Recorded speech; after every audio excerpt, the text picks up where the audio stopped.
اور پھر ہم جائیں گے کہ دنیا کیا کہتی ہے بھارت کے بارے میں. صحیح. جو پہلا رویہ ہے وہ جو گورنمنٹ سپانسرڈ کچھ کاروباری ادارے ہیں, جو سیمی گورنمنٹ کے ادارے ہیں, جو گورنمنٹ کی نگرانی میں ادارے ہیں, جو گورنمنٹ کے انٹرسٹ کو پروموٹ کرتے ہیں, وہ کیا رویہ رکھتے ہیں مسلمانوں کے بارے میں, اس کے بارے میں ایک ایسی ای میل ہم آپ کو دکھاتے ہیں جو پہلے کسی نے نہیں دیکھی ہوگی. یہ دکھائیے جی ذرا. جی بالکل بابر صاحب, یہ ای میل ہم دکھا رہے ہیں, آپ بتائیے گا سر اس ای میل کے بارے میں. اچھا جی, یہ جو ای میل ہے یہ ایک ہری کرشنا کمپنی ہے جو ہیروں کا بہت بڑا کاروبار کرتی ہے. یہ ایک ذیشان صاحب ہیں جی, ذیشان صاحب مسلمان ہیں. انہوں نے ایک ان کو بھیج دیا اپنا سی وی اور کہا کہ میں نوکری کے اہل ہوں, یہ میرا سی وی ہے, ذرا سی وی پہ واپس جائیں جی, تھوڑی دیر رک جائیے. انہوں نے لکھا ہے, اور یہ مئی 19 2015 تازہ ترین بات ہے, 5:45 PM. ذیشان علی خان صاحب کہتے ہیں enclosed find a copy of my resume. Please consider me as a potential candidate. اور MBA کی جو انٹرنیشنل بزنس کی وہاں پہ ہے داخلہ, اس کے لیے یہ داخلہ مانگ رہے ہیں, یہ کوئی بھیک مانگنے نہیں جا رہے. اب اس کا جو جواب دیتی ہے یہ کمپنی, وہ ذرا دیکھ لیجئے گا جی. انہوں نے یہ کہا کہ dear Zeeshan, thanks for your application.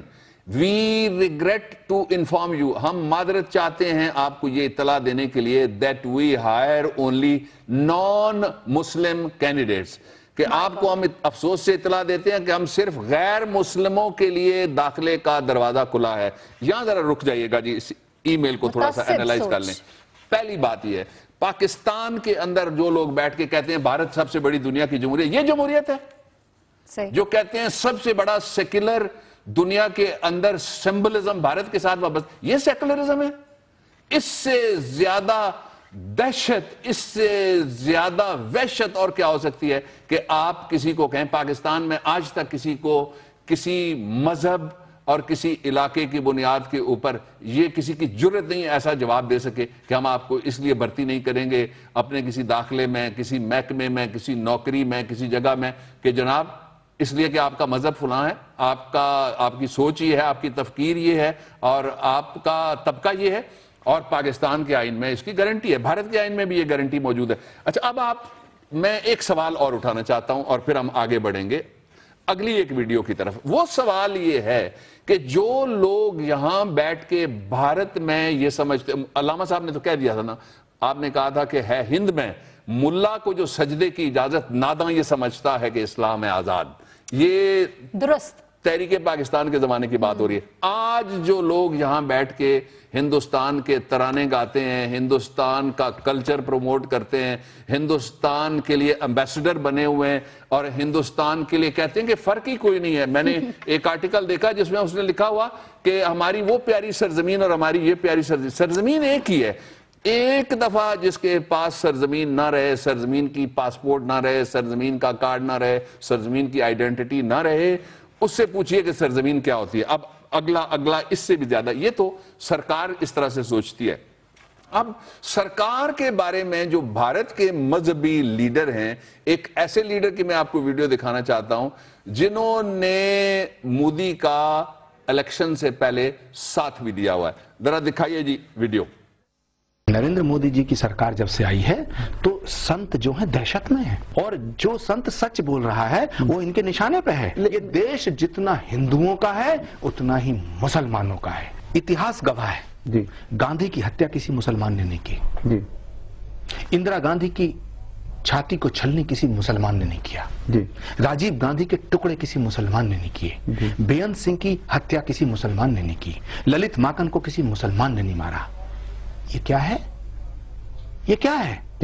جہاں تک سوال ہے کہ مسلمان آتنکوادی ہو رہے ہیں تو مسلمانوں کے اندر اگر جو انوسنسی ہے اور اس کا فائدہ اٹھا کر کے وہ ایک انٹرنیشنل سازش کا شکار ہو رہے ہیں. یہ دیش جتنا ہندوؤں کا اتنا ہی مسلمانوں کا ہے. مودی سرکار کی حکومت کے ساتھ انہوں نے کام کیا لیکن بالکل ان کے برخلاف بول رہے ہیں. اچھا, یہ آئین کی زبان بول رہے تھے اور انہوں نے جو امپورٹنٹ باتیں کی ہیں وہ اس طرح سے ہیں. ایک انہوں نے یہ کہا کہ جو سنت مذہبی لیڈر سچ بول رہا ہے وہ مودی سرکار کے نشانے. پہلے ذرا یہ دیکھ لیجئے گا. وہ ان آوازوں کو دبا رہے ہیں, ان آوازوں کو برباد کر رہے ہیں, ان آوازوں کے اوپر نشانہ لگا رہے ہیں, جو آوازیں یہ کہنا چاہتی ہیں کہ جو مسلمان بھارت کے اندر بستا ہے اس کی بھی کوئی حیثیت حق کی جو بات کرتے ہیں. اچھا, اگلا یہ انہوں نے کہا کہ گاندھی سے انہوں نے شروع کیا, اور وہ آئے بیانت سنگھ جو مارے گئے پنجاب میں, جنہوں نے سکھوں کے اوپر مظالم کیے تھے اور سکھوں کے اندر سے ہی تھے ایک چیف منسٹر, ان کی انہوں نے بات کی, ساری مثالیں دے کے انہوں نے کہا کہ کوئی مسلمان ملوث نہیں ہے.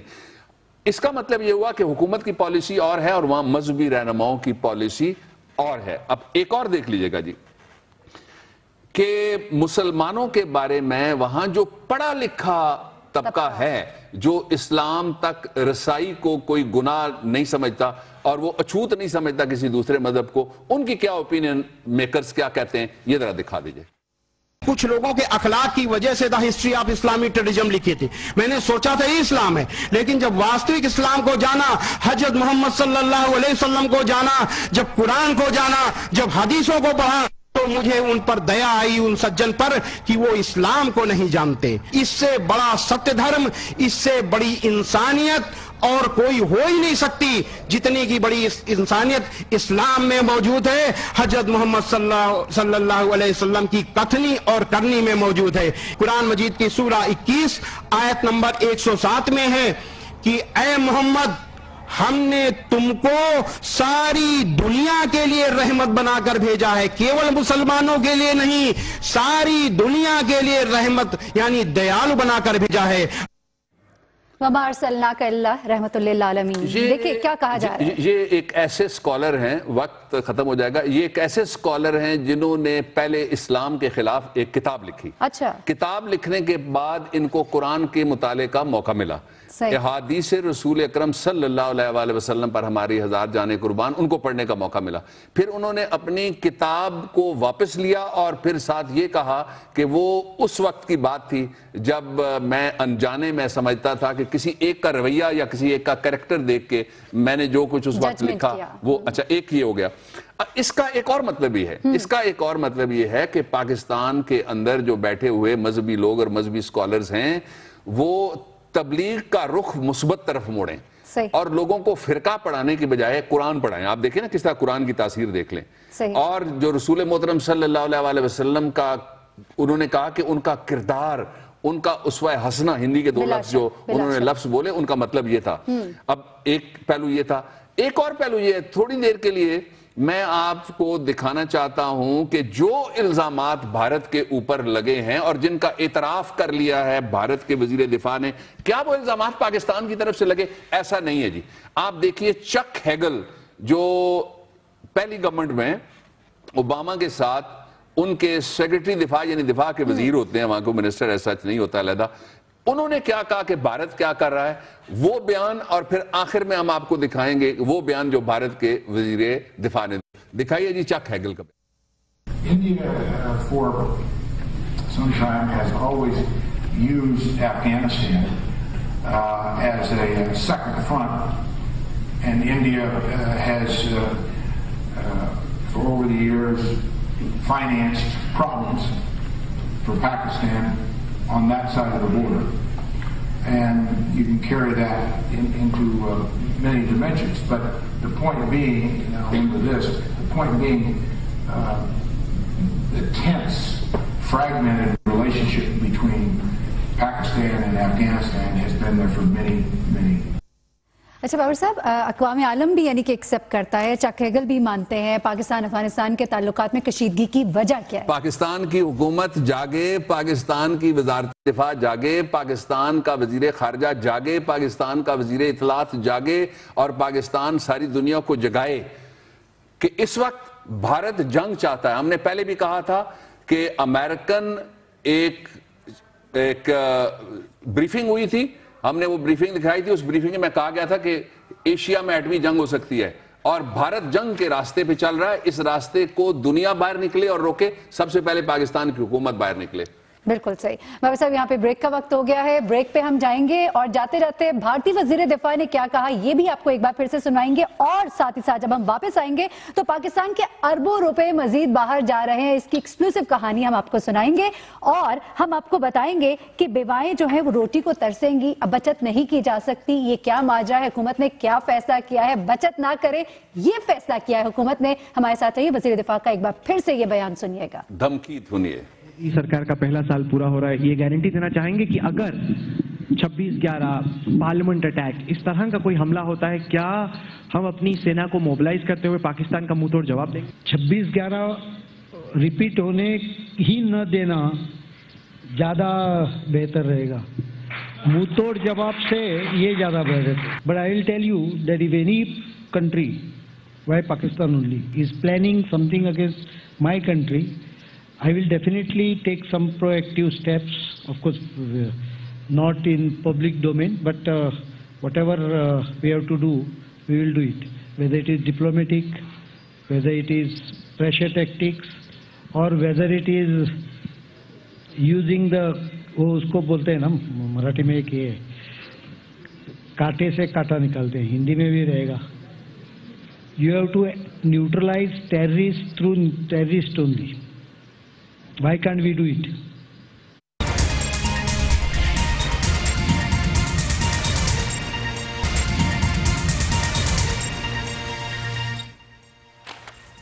ویلکم بیک ناظرین, ذرا بات کر لیتے ہیں ان پاکستانیوں کی جن کی جائیدادیں باہر ہیں. سرمایہ دار اس ملک میں کیسے آئے, پہلے تو بات کرتے بابر صاحب, اور ناظرین کو دکھاتے بھی ہیں. ہم نے ایک دفعہ پہلے اس بات کا ذکر کیا تھا, اسی پروگرام میں آواز اٹھائی تھی, سارا پیسہ باہر جا رہا ہے. ذرا سنیے گا کیا کہا تھا ہم نے. سینکڑوں پاکستانیوں کو بلایا گیا, اس کے اشتہار چھاپے گئے, ٹیلی ویژن کی کوریج کروائی گئی اور کہا گیا کہ آئیے آپ دبئی میں پراپرٹی خریدیے. دیکھیں, برین ڈرین سے کم کوئی نقصان نہیں ہے جو فائنینشیل ڈرین پاکستان کا ہو رہا ہے. اربوں کھربوں روپے پاکستان سے باہر جا رہے ہیں, اور اگر یہ جائیں بینکنگ چینل سے تو پھر ہمیں پتا ہوگا ان پیسوں کا ہم حساب مانگ سکتے, فائدہ بھی ہوگا. 600 لوگوں کو ولاز دے کے دیے, اور وہ بھی کمپنی کراچی میں ہی آئی. یہ تو خاص لوگ ہیں جن کے پاس وہ ناجائز پیسہ ہے جو پاکستان میں ڈکلیئرڈ نہیں ہے, اس لیے وہ ایسی ڈیسٹینیشنز ڈھونڈتے ہیں جہاں سے یہ پیسہ وہ پاکستان کے اندر لے جا کے اور پاکستان کے باہر اس کو وہ جمع کرا سکیں. کچھ کے نام تو ہمارے پاس ہیں, لیکن میں ایف بی آر سے ان لینڈ ریونیو کا محکمہ, میں ان دونوں سے کہنا چاہتا ہوں کہ ان لوگوں کے نام آپ آئین کے آرٹیکل 19A کے تحت, یہ فنڈامنٹل رائٹ ہے پاکستان کے لوگوں کا, ان کے نام آپ منظر عام پر لائیں. جی ناظرین, یہ بات کی تھی ہم نے اپنے پروگرام میں. بابر صاحب, اب دبئی سے بھی اس بات کی تصدیق ہوگی, کیا پاکستان اور دبئی کے درمیان معلومات کے تبادلے کا کوئی پراپر انتظام نہیں ہے کہ اس طرح کی حرکت ہو ہی نہ, یا معلوم ہو جائے قبل از وقت؟ اس کا بھی میں جواب دیتا ہوں. پہلے ذرا یہ دیکھ لیجئے گا کہ جو بات ہو رہی تھی اس کا تعلق تھا زیادہ تر پچھلے سال سے. پچھلے سال کیا گیا اس وطن میں سے, دبئی میں صرف ایک ڈیسٹینیشن کی ہم بات کرنے لگے, دوسرے نمبر پر ہے پاکستان سرمایہ کاری کے حساب سے. 442 ارب پچھلے سال گئے تھے. اب پاکستان کے جو 3 جگہ پہ وہاں پہ خریدا جا رہا ہے, میں تھوڑا سا یہ بتا بھی دوں لوگوں کی سہولت کے لیے, 6 کروڑ 20 لاکھ روپے سے دبئی مرینا کے ایریا ہے. آپ جگہ ہی بتا رہے ہیں کہاں کہاں انویسٹ کریں. جی ہاں, یہ ہے جہاں خریدا جا رہا ہے. دوسرا 9 کروڑ 40 لاکھ روپے کا ایک اور ہے جو جہاں بڑے بڑے فارم شام بنے ہوئے ہیں, ٹاؤن ہاؤسز جن کو کہتے ہیں. اور تیسرا ہے جی ولاز, یہ ایک آئی لینڈ ہے جمیرہ, اس میں, اور یہ 21 کروڑ 5 لاکھ روپے سے شروع ہوتے ہیں. صحیح. 2 ملکوں کی 1000 لوگ ہیں جنہوں نے انویسٹ کیا ہے انڈیا سے, اور انڈیا 250 کروڑ لوگوں کا ملک ہے, اور ہم ہیں 20 کروڑ سے بھی کم یا 20 کروڑ سے زیادہ ہوں گے. پہلے نمبر پر ہوئے جی, اس اعتبار سے ہم دنیا میں پہلے نمبر پہ آگے, ہم 953 پہ جا کے ہم پہنچے. اب آپ کے سوال کی طرف کہ کیا پاکستان کے ان اداروں کو کوئی ایسی سہولت حاصل ہے کہ جا کے وہاں سے انفارمیشن لی جائے. دیکھیے, یہ جو انفارمیشن ہم آپ کو آج بتا رہے ہیں, یہ دبئی کا جو قومی ادارہ ہے اس کام کرنے والا, یہ ہے جی data released by Dubai land department April 2015. یہ تو دبئی لینڈ ڈپارٹمنٹ، جس طرح ہمارا لینڈ ڈپارٹمنٹ پنجاب کا ہے، اسلام آباد کا سی ڈی اے ہے، لاہور میں ایل ڈی اے، اس طرح کا ادارہ ہے جس نے یہ ساری کی ساری معلومات ہمیں دی ہیں۔ 442 ارب صرف پچھلے سال کے، اب یہ 3 مہینے کی بات ہو رہی ہے، اور اس میں بھی اتنے پیسے ہیں کہ جو وہ گنے ہی نہیں جا سکتے جو وہاں پہ جا کے انویسٹ ہو رہے ہیں۔ صحیح۔ ایک پہلو اس کا، دوسرا پہلو یہ ہے کہ معلومات کا تبادلہ کیوں نہیں ہے جی؟ ابھی پچھلے دنوں ایک ملزم وہاں پکڑا ہوا تھا، جا کے ہم نے انٹیروگیٹ کیا، معلومات کا جہاں تبادلہ ضرورت ہوتی ہے وہاں پہنچ لیکن نہیں ہوگا۔ یہ میں نے جو علاقوں کے نام لیے نا، دبئی میں رہنے والا پاکستانی بھی جانتا ہے کہ یہ ٹاور کس پاکستانی لیڈر کا ہے، یہ شاپنگ مال کس پاکستانی لیڈر کا ہے، اور یہ ولا کس کا ہے، اور یہ کس کی ملکیت ہے، سب کو پتا ہے۔ پاکستان کے احتساب کے اداروں کے علاوہ سب کو پتا ہے۔ اچھا، ولا رکھنا کوئی جرم نہیں ہے، ڈکلیئر تو کریں نا، بتائیں تو صحیح۔ ایک دوسرا یہ پیسے پاکستان سے جائز طریقے سے لے کے صحیح، منی لانڈرنگ نہیں ہونی چاہیے۔ بابر صاحب، اور تو اور انٹرنیٹ پہ ساری انفارمیشن موجود ہے، ایف بی آر کیوں خاموش ہے، یہ بھی ایک بڑا سوال ہے۔ ایک اور ناانصافی کی طرف ہم جانا چاہیں گے کیونکہ وقت مختصر ہے اس سیگمنٹ کا۔ بات کرتے ہیں ذرا ان بیواؤں کی جو بچت کرتے ہیں کسی طریقے سے، قومی بچت اسکیم کے ذریعے، جس کی ہم بات کرنا چاہ رہے ہیں ابھی، اور ان کو یہ پیسے استعمال میں آتے ہیں جب بچوں کی شادیاں کی جاتی ہیں، تعلیم کے لیے ان کی استعمال کی جاتی ہے۔ اب حکومت جو ہے اس پہ بھی پابندی، کے 100 پیسز کم کیے گئے ہیں، ان کی بنیاد کی وجہ سے 5 نقصان پاکستان کی اکانومی، اس میں خبریں ساری چھپ چکی ہیں۔ ہم آپ کو بیک گراؤنڈ بتا دیتے ہیں کہ نقصان کیا ہونے جا رہا ہے۔ پہلا نقصان ہوگا جی ریٹائرڈ ملازمین کا، دوسرا نقصان ہوگا جو بیوائیں ہیں ان کا، اور ریٹائرڈ ملازمین سے مراد یہ کہ جو پینشنرز ہیں ان کے پیسے جہاں پڑے ہوتے ہیں، فکس ڈپازٹ ہوتے ہیں، کمیوٹ لوگ بہت کم کراتے ہیں، اور فکس ڈپازٹ پہ ان کو ماہانہ اتنا ملتا ہے جس سے جو سپاؤس ہے، میاں بیوی ہیں دونوں، اگر بیوہ ہے تو اکیلی اور 7 بچے، ان کا گزارا ہو سکتا ہے۔ یہ 2 نقصانات تو یہ ہو رہے ہیں، مشکل سے بابر صاحب، بہت مشکل، ظاہر ہے۔ تیسرا یہ ہے کہ قومی جو بچت کے مراکز ہیں، نیشنل سیونگ سینٹرز ہیں، وہ بند ہونے جا رہے ہیں، اب ان کو نہیں کھولا جا سکتا کسی طریقے سے بھی۔ اور چوتھا اس کا جو نقصان ہوگا وہ بھی اتنا ہی بڑا ہے، وہ یہ ہے کہ جو بینکوں کے اندر لوگوں نے فکس ڈپازٹ رکھے ہوئے ہیں، اسی طرح کے جو پینشنرز ہیں ان کو بھی نقصان ہونے جا رہا ہے، بلکہ نقصان ہو گیا نا جی، جو ڈپازٹس پڑے ہوئے ہیں ان پہ بھی نقصان ہو جائے گا۔ اچھا، 5واں نقصان بہت بڑا ہے، وہ یہ ہے کہ یہ جو قرضے ہیں، یہ اتنے سستے دیے جانے والے قرضے یہ واپس نہیں آتے۔ پہلے بھی ایک خاتون ہے، وہ تقریر کر رہی تھی، اپنے فضائل بیان کر رہی تھی، بہت بڑا عہدہ پاکستان میں ان کے پاس رہا، انہوں نے 92 کروڑ کا قرضہ تو انہوں نے معاف کروا لیا، نام لینے کی ضرورت کوئی نہیں ہے۔ اور چھٹا نقصان یہ ہوگا کہ انفلیشن بڑھے گی، یہ جو سستا قرضہ لینے والے ہیں نا، یہ مصنوعی طلب میں اضافہ کریں گے، ان کو کہتے ہیں نودولتیے، ان کا ایک طبقہ پیدا کیا جا رہا ہے، اور کس کو نوازا جا رہا ہے کچھ دنوں بعد ہم یہ سٹوری اور بھی بتا دیں گے۔ یعنی کہ بابر صاحب قرضہ ڈوبنے کے خطرات بڑھ جائیں گے، آپ یہ بھی کہہ رہے ہیں نا، جتنے لوگ زیادہ قرضہ لیں گے پہلے ڈوبنے کے واپس کرتا، سوائے جینوئن بزنس مین کے جو سیاسی قرضے ہوتے ہیں، کس نے واپس کیے؟ بالکل صحیح، ٹھیک۔ بابر صاحب، بریک کا کہا جا رہا ہے، بریک پہ جاتے ہیں۔ بہت ہی اہم ایشو کی طرف ہم نے نشاندہی کی ہے، ٹھیک ہے، شرح سود میں کمی کی، تاجروں کو، صنعت کاروں کو تو فائدہ ہوگا، لیکن دیکھیے کہ نقصان جن کا زیادہ رہا وہ پہلے ہی غربت کی چکی میں پس رہے ہیں، اس پہ غور کیجیے گا۔ بریک پہ جاتے ہیں، بریک سے واپس آتے ہیں تو راجن پور میں ہم انصاف کی تلاش کریں گے۔ 3 سالہ بچے کے لیے ہم نے انصاف کو ڈھونڈنا ہے، ہمارے ساتھ رہیے۔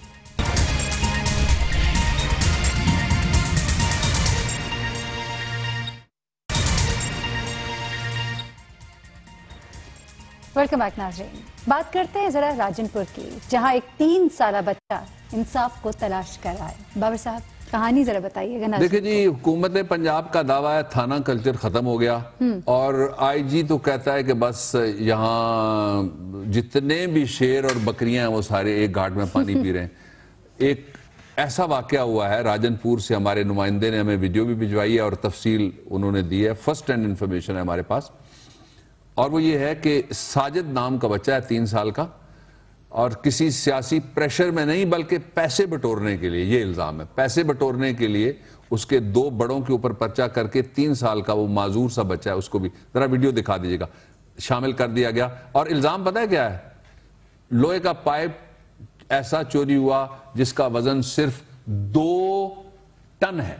2 ٹن وزن اٹھانے کے لیے ظاہر ہے پہلے تو آپ کو کوئی چاہیے ہوگا نا انسٹرومنٹ جس سے وہ وزن اٹھایا جائے گا، اور پھر اس کو چوری کرنے کے لیے بھی کوئی آپ کو بڑا سا ٹرالر چاہیے ہوگا جس پہ اس وزن کو پھر ڈال کے چوری کیا جا سکے۔ یہ ایک دانہ ہے